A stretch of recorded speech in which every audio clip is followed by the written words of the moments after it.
you by Miller Lite and Luther Auto. And now, to kick off your NFL weekend, this is Vikings Live. Good evening and welcome to the show. The only group fast enough and crafty enough to run down dynamic rookie kick returner Kene Nwangwu?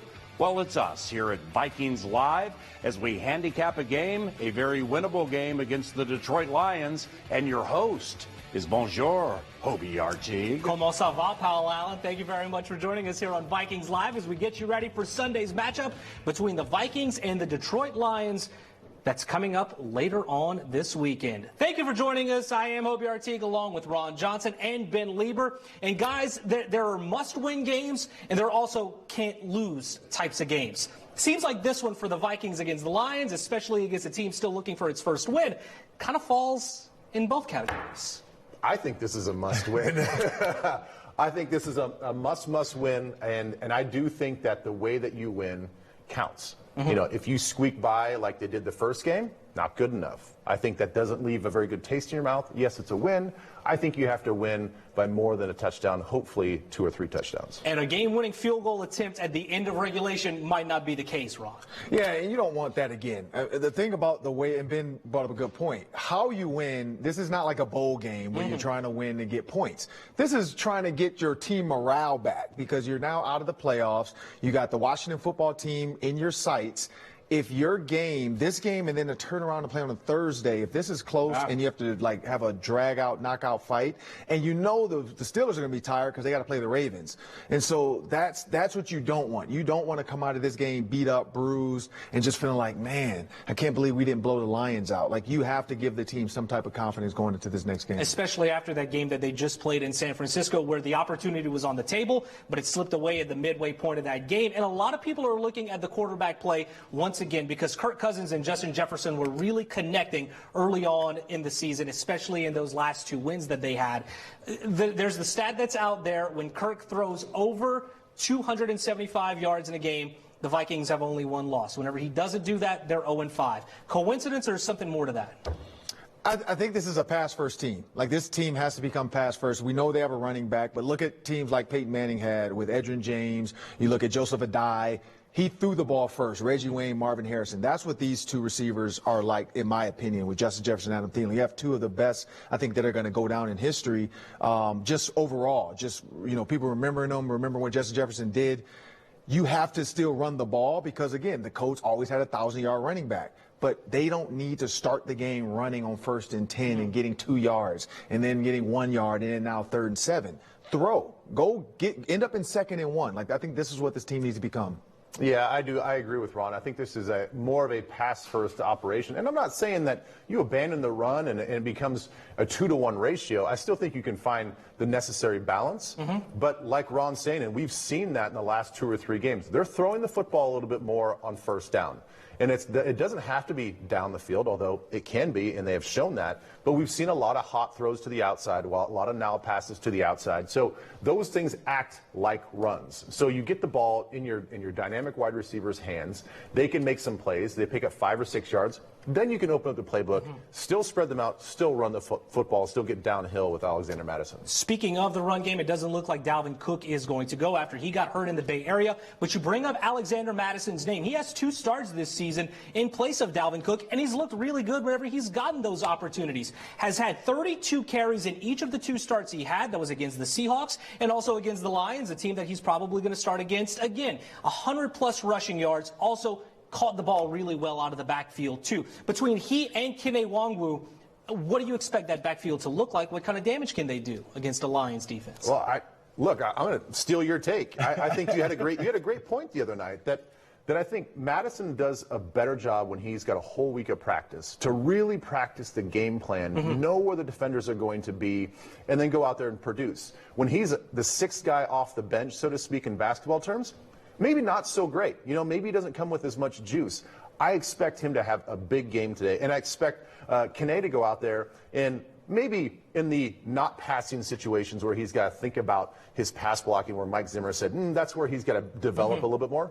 Truly just run the football, let the guy go. What do you expect Kene's role to look like? Because returning kicks and playing running back are two completely different things. I mean, I don't know if Clint is as turned on as I am when you look at that offensive weapon in Kene, but like, I would be at home on my iPad every night trying to figure out how can I get this kid the ball, jet sweeps, put him in the slot, run reverses. Like, he's fast as all get out. Just toss the ball to him and let him go in open field. I mean, we saw in your own backyard, you saw what the Gophers did with their run game against Iowa. You can throw a far toss right and let the running back be in space one-on-one with the linebacker. And that's the key. When you have a kid that runs 4.3 and you have linebackers running 4.5, 4.6, take that matchup all day, every day, and let your receivers block downfield. To your point, look what the San Francisco 49ers did to us in the run game. Their run game was actually pretty simplistic. It was toss right, toss left. Yeah. Now, there's some nuance to it with crack blocks and this and that, and they want the guy to go downhill or keep it to the outside. But that's where Kene can just... That's where you can thrive. You pitch it out there, and it kind of becomes a mini kickoff return. Yeah. Also, whenever you look at the Vikings' run defense, that's an area that has struggled, and for a reason, because they've been without a lot of their beef in the middle of the defensive line. But Michael Pierce back potentially in this game. He is back practicing. And also Dalvin Tomlinson, he returned to practice today off of the COVID list. How big of an impact is that whenever you get two guys like that back in your lineup to stop the run? Well, it's huge because we saw what happened in last week's game. It was a game of attrition. They knew if we end up playing their game, which we did because of the 21 unanswered points at the end of the first half going in the second half, that they could just now stay on schedule and run the ball and wear us down. We had no opportunity for fresh bodies. Even though those guys up front played really hard, but we could not substitute those guys and get them in and out. This is a different game plan. This is a different style of running team, and I think it bodes well better for us. Instead of our guys going horizontal against those toss and perimeter plays, now they can go downhill in those gaps. And also for the Lions run game, DeAndre Swift was hurt in their last game against Chicago. It does not look like he is going to go. But Ron, whenever you look at Patrick Peterson right there, he is now on the COVID list. They've played without P2 already this season, but against the Lions, how could that affect them? Honestly, I mean, I don't want to downplay it because that's what you don't want to do against a team like this. But, I mean, they're only throwing for 194 yards a game. Jared Goff needs McVay. He needs somebody to help him out when he comes to get into the line of scrimmage. I don't know if it's going to be as bad, but P2 is definitely a weapon. But this is the one game where you can kind of say, all right, we just need to worry about stopping the run because throwing, you want Jared Goff in third and long because he has not done well this season. Well, when you're talking about the Vikings passing game right now, it's usually taking off because a guy named Jets is doing just that. Justin Jefferson, man, he's had quite a month of November, but now looking to carry that momentum into December as the Vikings make that playoff push. And for more on the Vikings wide receiver, we toss it now to Dawn Mitchell. Hey, Dawn. Hey, you guys just talked about it. Earlier in the season, Justin Jefferson was not utilized enough. He was not targeted enough. They made the aggressive switch. They've been going to him. And voila, right? He is the NFC Offensive Player of the Month for the month of November. There's no surprise there, and the proof is definitely in the pudding. Just getting the ball a little bit more last month and getting a couple more targets, more opportunities. In November, Justin Jefferson had 464 yards receiving and 3 touchdowns. He carried the ball 3 times, yielding a net of 10 yards overall, and he also threw the ball once for a 24-yard completion. Me and Adam throw the football every single day, so it's all about just practicing it, seeing it in practice, making sure everybody's on the same page, and when it comes to the game, I'm confident enough to make the play, make the throw, and I think it's just a part of his athleticism. We got to keep using, and he's a good decision maker as well. When it's not there, he makes good decisions as a thrower. So just has a lot of talents, and we got to keep using them all. You can tell Justin has fun with it. He loved hearing his passer rating was higher than Kirk Cousins. Really? They might as well sign me to a new contract. I might as well get some more money while I can. Being a multi-threat player isn't only something Jefferson enjoys, he thrives on it. He can catch, throw, has speed to get open, and occasionally even run the ball. It's exciting, and he wants all of it. I just love just being out there, just making the big plays and just doing something for my team. I definitely remember the Little League days of me playing quarterback, running around, throwing it on the run. So definitely brings me back to that. And so Offensive Player of the Month is a great accomplishment, but Jets wants more. With Chris Carter, we only got it one time. Randy only got it like one time. So, it's good to be got the Player of the Month, but, the record needs to be better, and we need to play better as a team. So Player of the month is cool, but I'd rather the wins.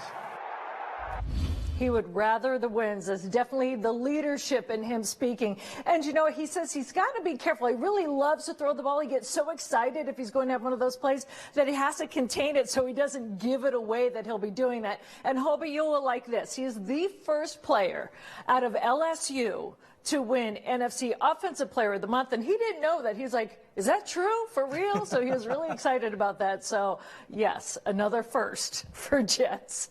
Back to you. Dawn, thank you very much. Whenever you look at this Lions team that the Vikings are trying to get a win against, this is a team, believe it or not, at 0-10-1 that is improving. At least that's what the final score indicates. In their first 8 losses, they were losing by almost 14 points per game. But their last 2, after getting that tie against the Steelers, 2 losses by combined 5 points. This was a tight game the last time that these 2 teams played. What strides have you seen from Detroit, Ron? Well, they were getting better, and they had a chance, I felt like, against the Bears, and the coaches screwed it up. So you just don't know what to make of this team. Honestly, at 0-10-1, like, being in that locker room, it's got to be frustrating because you're getting up every day, you're going through the rhythm, you're going through the motions, and you get into the game, and you can't win. And so you don't want to point fingers, but I feel like that's going to start happening at some point if it doesn't start, if they don't find a win somewhere. You know, there's 2 areas that I see that they're getting better. Look, Dan Campbell took over the offensive play calling after the bye, so he's had 3 games where he's calling the offense. Now, their passing game has suffered, but they're running the ball much better. They've become much more of a run-first offense, and you've seen it in their production. 4.1 yards per rush before. After the bye, they're at 5.8. That's pretty good. So they're running the ball a lot better. Now, passing, not so much. Their pass defense has gotten a lot better as well, and they're getting healthier. So you're going to see a much more aggressive defense. You're going to see those guys making plays on the football, and you're going to see them commit to the run game. And let's see what happens with our 30th ranked rush defense because it's not very good. And also, whenever you look at a struggling quarterback, tight ends often help. That's certainly the case with Jared Goff and TJ Hawkinson, the tight end for the Lions, their leading receiver up to this point in the season, Ron. Yeah, and what TJ Hawkinson does, and you'll see it here. I mean, the biggest thing for TJ Hawkinson here is there's just an over return and go. So he's basically baiting the linebacker, and then he's going to release. I technically don't think that's the throw. Jared Goff throws it, and there's a guy it's a good play by the tight end, though. It's a good catch and play by the tight end, but it just seems like that concept was off. And then here, though, this is just running a corner route. Guy clears out, so he probably should have ran to the outside. Again, why is your vision? You're allowing the vision of the outside cornerback to see where your guy is going. So Jared Goff is making the throws, but fundamentally something's off a little bit with that offense because you don't run a go route with a corner route and the guy releases inside. You got to take him outside. Defensively, though, Ben, to your point, they've allowed 16 points or fewer in each one of their last 3 games. They're really stepping it up and setting the tone in some of these games. Yeah, and they really are. Like I said, their defensive front line is playing much better. As you're going to see right here, McNeil up front. You're going to see an attempted combo block up to the linebackers, but they don't do a very good job of getting him off of his spot. He does a great job turning his shoulders, staying in that gap, and still getting up the field and making the play. So they're making plays up front. And you'll see this combination coverage on the bottom. Warrior, the corner who's had an outstanding season so far, they're playing cover 4 on the bottom, but cover 2 on top. They bait the quarterback into thinking that safety's not going to be there, makes a bad throw, and he undercuts it and makes the play. Wins in the NFL, though, a lot of times it comes down to all 3 phases. That was offense, that was defense. But special teams, we have one of the best doing it this season in studio tonight. Kene Nwangwu, the Vikings star kick returner, joins us live tonight. He is in the Players Spotlight with Paul Allen when we return here on Vikings Live.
Welcome back to Vikings Live. Brought to you by Miller Lite and Luther Auto. NFL organizations are always looking for that diamond in the rough in the NFL draft, and it's safe to say that the Vikings have a rock-solid player on their hands in Kene Nwangwu. The Vikings kick returner has been solid all season long, returning a pair of kickoffs for a touchdown, but now PA, he tries to fill in as a pair, trying to help out with the absence of Dalvin Cook. You have more in the player spotlight. Ain't no doubt, and Ford Field is a very fast surface, as he's about to find out for the first time in his career. Maybe he can get 3, 4, or 5, who knows? But when you get these kick returns and they go to the end zone, San Francisco, Baltimore, the 10 in front of you are doing such a good job. Like, who are some guys that helped you with that 99 piece at San Francisco? Oh yeah, definitely got to give credit to like the veterans on that team, like Josh Metellus, C.J. Ham, Troy Dodd.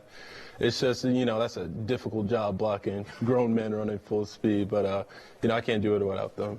It's a difficult job returning kicks, too, so, like, when you're going full speed and you're doing the Nwangwu thing going 100 miles per hour, what are some keys to seeing that hole full speed and getting it? Definitely. Yeah, for me, it's just like making sure I'm pressing it to the right amount, making sure I'm pressing it so I can get their blocks, make sure that's all right. But after I press, the hole, and it's like I'm reading maybe 1 or 2 guys, and after I get through the first level, you kind of know when it's going to be a big one. Those highlights that we're seeing right now, that's from the Ravens game. When you do what you do and you see a kicker or a punter kicker as the only one to beat, I mean, seriously, how excited are you? Oh, yeah, it's like when you see that, it's like, oh, I can't get tackled. I'm going to see it the next day on film. Yeah. Now, with the opportunity to play some offense this weekend, and with your career absolutely heading the right way, first question would be, can you catch? Oh, yeah, for sure. Okay, you can catch. Well, I'm not asking this flippantly or sarcastically, but I think you had 7 or 8 catches when you were at Iowa State. Now, I know you were backing up some good backs and everything, but 7 catches, that's you might be a secret weapon in this Lions game is what I'm getting at if they think you can't catch, right? Yeah, for me, it's just making sure I'm working on my fundamentals and details, just getting the repetition down in practice. But, yeah, I'm confident in my abilities. Yeah. Absolutely. And, back to the kick returns for 1 second. In the San Francisco game, did you happen to catch that Dan Chisena stride? Yeah. That beautiful, long stride? No, yeah, I was looking back for him because I was trying to see if he was going to catch up to me, and he caught up to me. Yeah, right. I mean, you guys are both so fast that it might require a 100-yard dash recorded just to see who's faster. Like, who's faster? I mean, he did run track at Penn State, but right. We were talking amongst each other. It's like, we need to get like a 4x1 team on here. Oh, yeah, that's right. I mean, definitely. If we have the National Football League Olympics, then holy cow, ain't nobody catching you guys. All right, now let's go to training camp because Kene was tearing things up at training camp. I mean, he was all the rage, just doing everything well. Then we play at Kansas City and you hurt your hamstring. So now you have to rehab. Trainer Eric Sugarman told me, with the assistance of his assistant, Rob Roach. Yep. You rehabbed as well, if not better, than any rookie he's ever seen, and did so like a veteran. That's how your career started. Did you get down about it, or how'd you handle that? Yeah, for me, I mean, first of all, Roach, the man, he held me down, had a great plan for me. But, I dealt with the injury in college, Achilles tear, and having an injury like that or having any type of injury, you just got to take it one day at a time, just be in the moment and know what is it that you're trying to accomplish, and that's getting back onto the field. We've got about 15 seconds here. The Lions are winless. When you were at Iowa State, did you ever come across any teams that were winless? Everybody thought they were terrible, and then they jumped up and surprised you? Oh yeah, Kansas, every year people can circle Kansas as just a gimme game, but when a team has nothing to lose, they're the most dangerous. Yeah, I wish you had said Kansas State because one of the analysts from Kansas State, but that's okay. It is Kene Nwangwu stealing the show on Vikings Live. Hobie Artigue. PA, thank you very much. Fans, all they can say is, woo, that man can play some football. He's certainly living up to that, PA. Thank you very much for our Player Spotlight. When we return, we take a look at Thursday Night Football tonight at Caesars Superdome, where the Saints are taking on the Cowboys. Hey, I wonder if Caesar lived there. Got it. Doubt it? Highly likely. We preview it.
Vikings Live. Brought to you by Miller Lite and Luther Auto. Well, the Vikings had their winning streak snapped in San Francisco. For more on how they can get it going in the right direction in Detroit, we toss it over to Paul Allen with his Words Eye View. PA. All right, Obi. I got the Words Eye View, but if you haven't seen Ron Johnson's pickleball video, holy cow, the Words Eye View on that, A+. Now, with the Vikings taking on the Motor City Kitties, as Ben Lieber said, the Lions have gone from 4.1 yards per carry to 5.8. So I guess they think they're a running team all of a sudden. Well, we're going to Motown, and there's an artist from there back in the day named Martha Reeves and the Vandellas back in Motown days. And like she sang, nowhere to run, nowhere to hide. That's what it's going to be like for this ballyhooed rushing attack with the big boys back in the middle. Go Vikes. Hobie? PA, appreciate it. Hopefully it's as easy as ABC 1, 2, 3. Don't think it's going to be the case, though, because this is a Lions team looking for that first win of the season. Ron, how do the Vikings ensure that win this weekend, preventing Detroit from entering the win column? I think just the first quarter. They have to start off fast. They have to get out, give some confidence to the offense, and then, like PA brought up, getting those two big guys in the middle, solidifying the fact that you want to force Jared Goff into third and long situations. Do not let those runs become 4, 5, 6 yard runs. Yeah, I'm just going with win at all costs. You know, I don't care what it takes. I mean, we are don't take this team lightly, you know, and don't think that you're going to hold things back for later in the season. Like, I don't want to show this look because we're playing so and so. No, you let it all kind of hang out for this game. Okay, we've seen a lot of trick plays the last few games. Yeah. Keep it up. If you need it, throw a trick play in there. If you find you need some momentum, do it. I think this is one of those games, don't hold back at all because you need this win desperately. Both of you sound like Dan Fouts and the Waterboy right now. Can't hold anything back, but it's not the last game of the year just yet. Still much more of the season to play. On Thursday Night Football tonight, it's two teams trying to redefine their season, if you will, with the Cowboys and the Saints. Dallas visiting New Orleans, two teams trying to get a spot in the postseason this year. Guys, whenever you look at the last 4 games between these two teams, their combined record is 1-7. Ron, who comes out on the winning side? It's so hard because the road team seems to struggle because they have to do that short travel, but I'm still going to go Cowboys. I feel like Taysom Hill, I don't know if he has enough, but who knows? I've been wrong a couple times, and so it could be the Saints. I'm going to go Cowboys. Just a couple. Only a couple. I'm going to go Cowboys, though. I'm going to go Cowboys as well. I know that they're on a 2-game losing streak, but look, this is the first time they're going to have their whole offensive line back in a really long time, and they're really excited about that. DeMarcus Lawrence is back as well. He is a game wrecker on defense, which I think is going to allow a guy like Micah Parsons to be a little bit more freelance and make plays as well on Taysom Hill. And I think Tony Pollard, he's going to get a lot of carries. And I think that's a good thing for this offense. So I'm going to go Cowboys. And the Saints still without Alvin Kamara. The Cowboys, you mentioned the guys they're getting back. That also includes Amari Cooper and CeeDee Lamb as well. I tell a lot of people, you take Adam Thielen and Justin Jefferson out of an offense, what do you think it's going to look like? Kind of the same case for the Cowboys. Yeah, like the Lions. I agree. Probably. It'll look like the Lions. They look like the Lions. Look like the Lions. I'm going to go with the Cowboys as well in this game. Should be a good one, though, coming up on Fox 9. But for Ron Johnson, Ben Lieber, Don Mitchell, and Paul Allen, I'm Hobie Artigue. This has been Vikings Live. We'll see you for Vikings Game Day Live with the crew in Detroit coming up on Sunday at 10 a.m. right here. Vikings Live has been presented by